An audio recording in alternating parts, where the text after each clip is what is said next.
اللہ اکبر وللہ الحمد۔ سورۃ کوثر بھی مکی ہے اور 3 آیتیں ہیں، نزول میں 15 ہیں اور ترتیب میں 108 ہے۔ ہاں سورۃ ماؤن نزول میں 17 تھی نا اور ترتیب میں 107 تھی۔ سورۃ کوثر کے اندر بھی 3 مسائل ہیں۔ پہلی آیت میں حضرت صلی اللہ علیہ وسلم کا مقام ہے، دوسری آیت میں حضرت صلی اللہ علیہ وسلم کا پروگرام ہے، اور تیسری آیت میں حضرت کے دشمنوں کا انجام ہے۔ بس سورت تقسیم ہو گئی۔ انا اعطیناک الکوثر، بے شک ہم نے دے دی آپ کو خیر کثیر، اور بخاری میں ہے الکوثر نہر فی الجنہ، یہ جنت میں ایک نہر ہے۔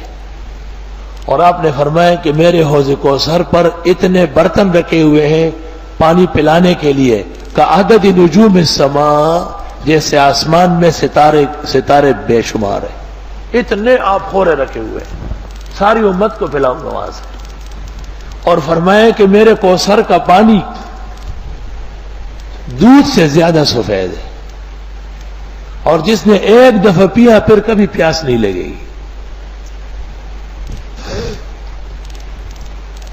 اور آپ نے فرمایا کہ کوثر مجھے یہیں سے نظر آ رہا ہے، اللہ نے دکھا دیا تھا آپ کو۔ معراج سے واپسی پر آپ نے فرمایا کہ میں نے ام سلیم کو دیکھا کہ حوض کوثر پر بیٹھ کر وضو کر رہی، کیونکہ اس کا بچہ مرا تھا اور خاوند کو تسلی دی تھی، تو اللہ نے اس جلتی کی تسلی کرائی۔ الکوثر یہ کثرت سے ہے، یعنی آپ کا علم بھی تمام انبیاء سے بڑھ کر ہے، آپ کے معجزات بھی سب نبیوں سے زیادہ ہے، آپ کی امت بھی سب سے زیادہ ہے، آپ کے مرتبے اور مقالات بھی سب سے زیادہ ہے، آپ کا اجر و ثواب بھی ساری کائنات سے زیادہ ہے۔ ساری امت جو قیامت تک اعمال کر رہی ہے سب حضرت کے نام اعمال میں لکھے جا رہے ہیں، کیونکہ آپ کی وجہ سے۔ حدیث میں ہے، بخاری کتاب الحوض میں ہے جلد ثانی میں، مسلم میں بھی ہے کہ میں حوض کوثر سے کچھ لوگوں کو روکوں گا، وضو اور نماز کے آثار سے دکھائی دیں گے کہ وہ میرے امتی ہے، لیکن مجھ سے کہا جائے گا کہ یہ آپ کی امت نہیں ہے، انہوں نے بدعت کی ہے، تو میں ان کو حوض کوثر سے بھی ہٹاؤں گا۔ شاہ ولی اللہ محدث دہلوی کہتے ہیں کہ حوض کوثر حقیقت میں آپ کی سنت متشکل ہو جائے گی، اس لیے اہل سنت رہیں گے اور اہل بدعت وہاں سے نکال دیے جائیں گے۔ دنیا کے تمام اعمال کی اخروی شکل ہے، نماز ستون کی طرح ہے، الصلاۃ عماد الدین، زکوٰۃ پل کی طرح ہے، الزکوٰۃ قنطرۃ الاسلام،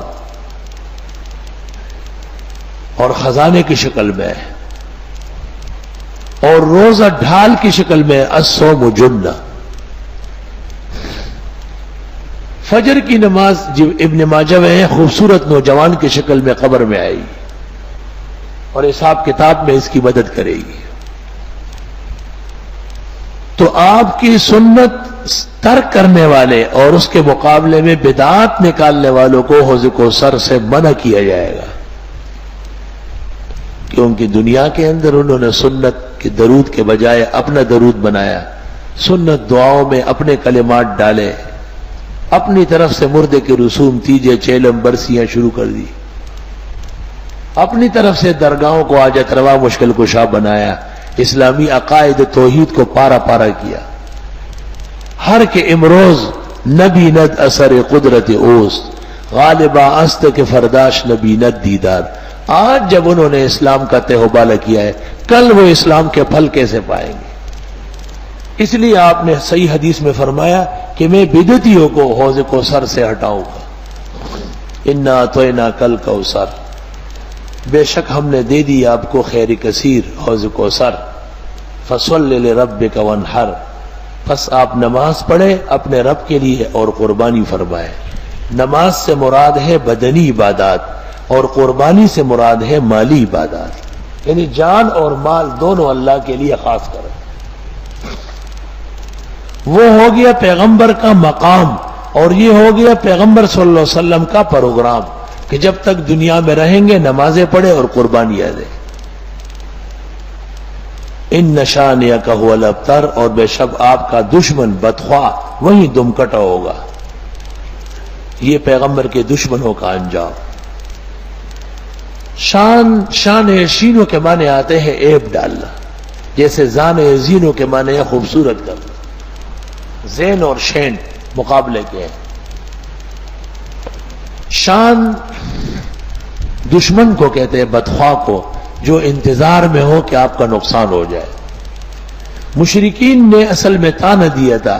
رسول اللہ صلی اللہ علیہ وسلم کی لڑکیاں تو زندہ رہی، زینب، ام کلثوم، رقیہ، فاطمہ، لیکن بیٹے عبداللہ، قاسم، طاہر، مطہر، یا یہ دونوں کے نام ہیں، یہ مکہ مکرمہ میں خدیجہ الکبریٰ کے بطن سے ہوئے ہیں اور چھوٹے مر گئے. تو مشرکین نے تانا دیا کہ یہ دین اس شخص تک ہے، یہ گیا دین گیا. آپ کو بمقتضائے بشریت تبھی ملال ہوا. اس پر اللہ نے تسلی دی کہ حضرت ہم نے تو آپ کو مالا مال کیا ہے. بیٹا کیا چیز ہے؟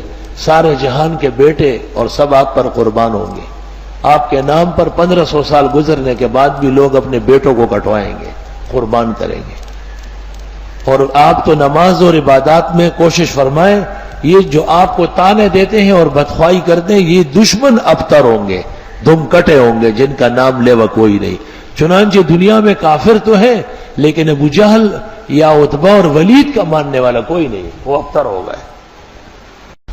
اللہ اکبر، اللہ اکبر وللہ الحمد. سورۃ کوثر بھی مکی ہے اور 3 آیتیں ہیں. نزول میں 15 ہیں اور ترتیب میں 108 ہے. ہاں، سورۃ ماعون نزول میں 17 تھی نا، اور ترتیب میں 107 تھی. سورۃ کوثر کے اندر بھی 3 مسائل ہیں.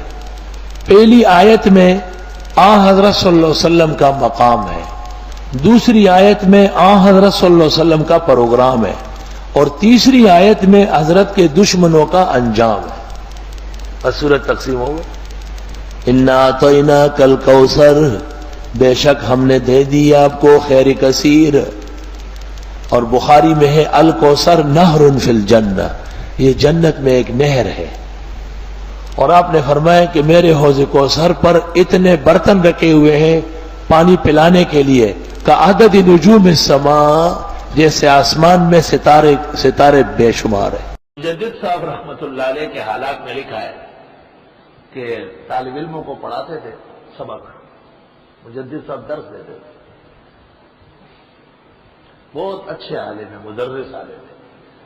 تو طالب علموں کو کہتے تھے اچھا بھائی ایسے کرو، دیگ میں پانی ڈالو، صرف پانی ڈال دو، کا اوپر سے لیپ دو، آگ لگاؤ.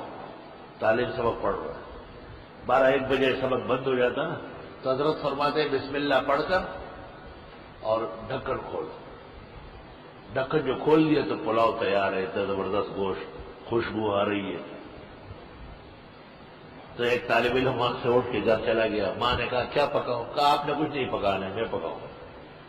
ایک لمبا پتیلا لمبا چھوڑا، آپ کا رکھا، پانی ڈالا اور گھوم پھر رہا ہے، چوف چوف کر رہا ہے. شام ہو گیا، مانس ہوگا تیرا ناس ہو، سارا گھر بھوکا بنا ہوا ہے. یہ کیا ہے؟ پانی کے ساتھ کھیل رہا ہے. مجدد صاحب کے پاس آیا، یہ رہے جی ہم نے وقت ضائع کیا، آپ سے پڑھ. وہ اصلی لفظ جس سے پلاؤ پکتا ہے وہ چورا لیا، اور ویسے سورۃ اخلاص اور بسم اللہ پڑھتے تھے.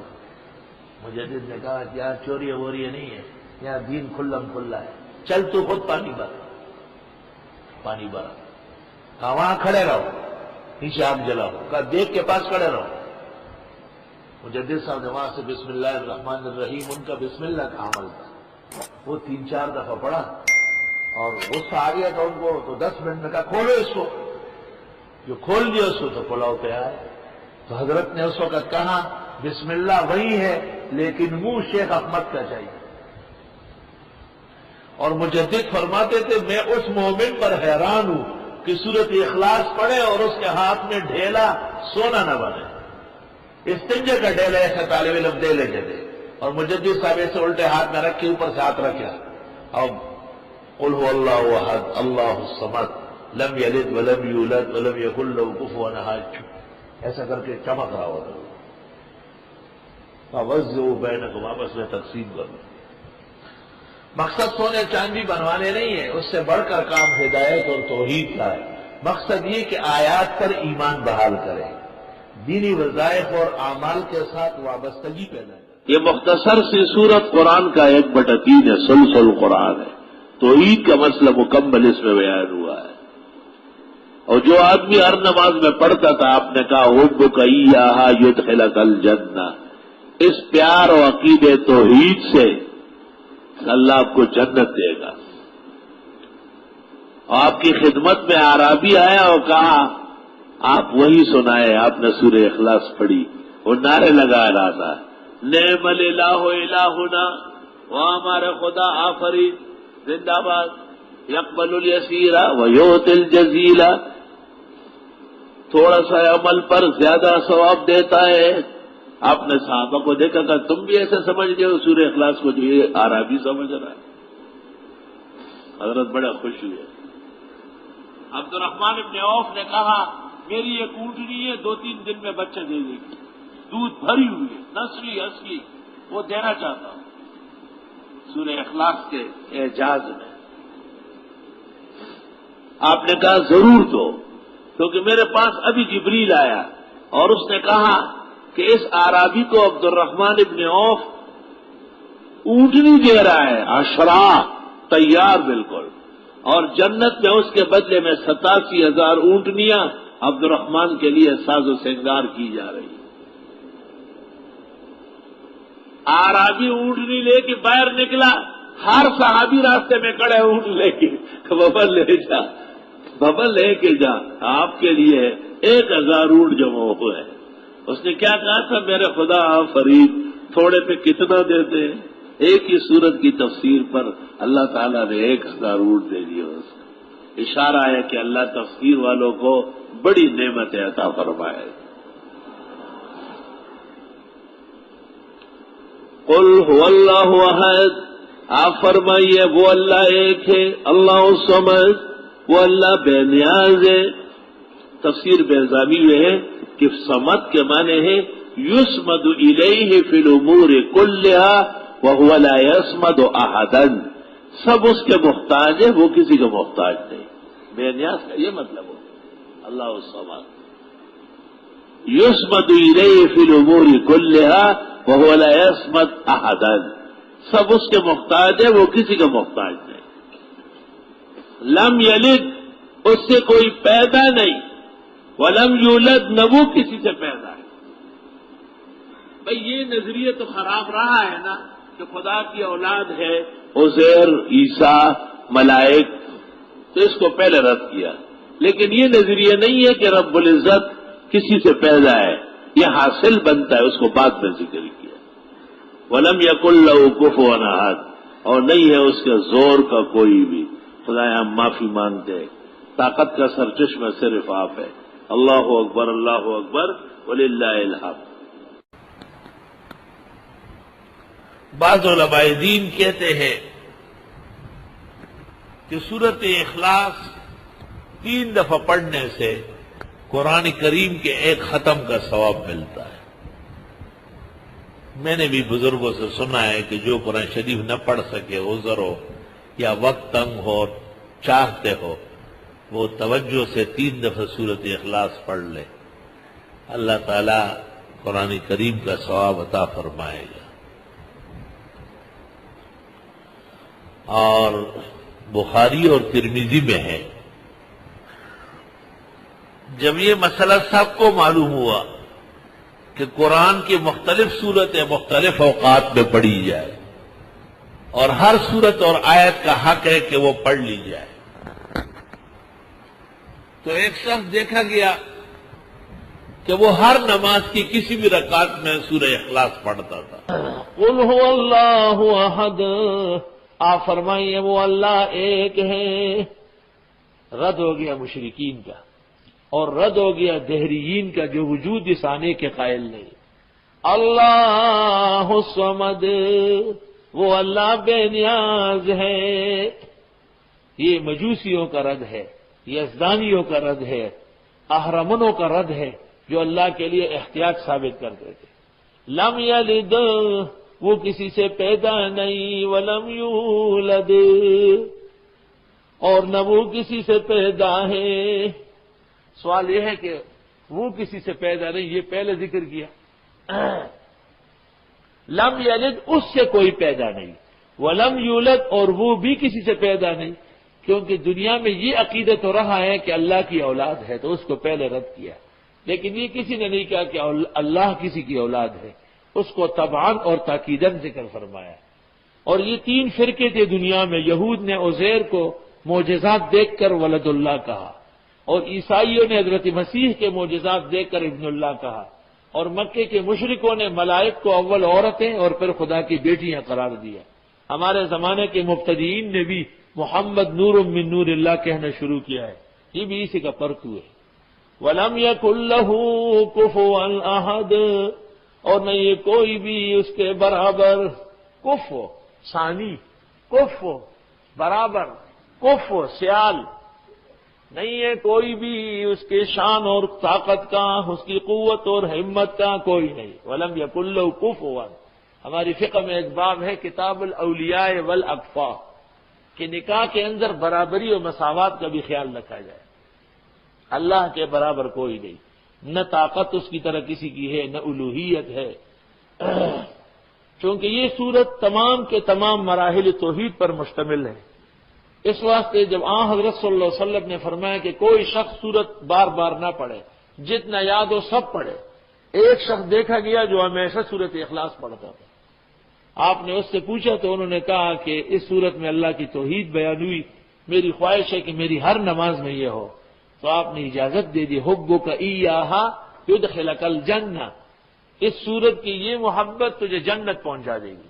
اللہ اکبر، اللہ اکبر، لا الہ الا اللہ، اللہ اکبر، اللہ اکبر وللہ الحمد۔ خود حضرت صلی اللہ علیہ وسلم بکثرت پڑھتے تھے، مغرب کی 2 سنتوں میں کافرون اخلاص، فجر کی 2 سنتوں میں کافرون اخلاص، وتروں کے 30 رکعات میں سبح اسم ربک الاعلی پہلی، کافرون دوسری، اخلاص تیسری۔ بیشتر مقامات پہ سورت اخلاص، اولیاء اللہ کے نزدیک تو نفلوں کی ہر رکعت میں سورت اخلاص پڑھی جاتی ہے۔ شاید اس وجہ سے جن لوگوں کو قرآن مجید یاد نہیں تو بزرگوں کی طرف سے ان کو صرف سورت اخلاص یاد کرائی جاتی ہے۔ روح المعانی میں آلوسی بغدادی نے اس روایت پر کلام کیا ہے جس میں ہے کہ انہا تعدل ثلث القرآن، اور فرمایا ہے کہ اگر کوئی سورت اخلاص 3 مرتبہ پڑھ لے تو اس کو ثواب ملے گا قرآن کا، قرآن نہیں پڑھا ہے اس نے۔ جیسے کوئی اشراق کی 2 رکعت پڑھ لے تو اس کو حج عمرے کا ثواب ملے گا، نہ اس نے حج کیا نہ عمرہ، یہ نہیں کہ گھر جا کے مسجد سے پانی بھر کے لے جائے کہ زمزم لایا ہوں اور ابھی میرا حج اور عمرہ ہو گیا، تامۃ تامۃ تامہ۔ علماء کے بیانات کے لیے چینل کو ضرور سبسکرائب کریں اور ویڈیو کو لائک کریں، اور اسی چینل پر علماء کے بیانات ملیں گے۔ اس چینل کا مقصد علماء کے بیانات کو پھیلانا۔ اگر آپ حضرات کو ہمارے یہ چینل اور یہ ویڈیو اچھی لگے تو ہماری اس ویڈیو کو لائک کر دیں، چینل کو ضرور سبسکرائب کر دیں، اور کمنٹس میں اپنی رائے کا اظہار ضرور کریں۔ شکریہ۔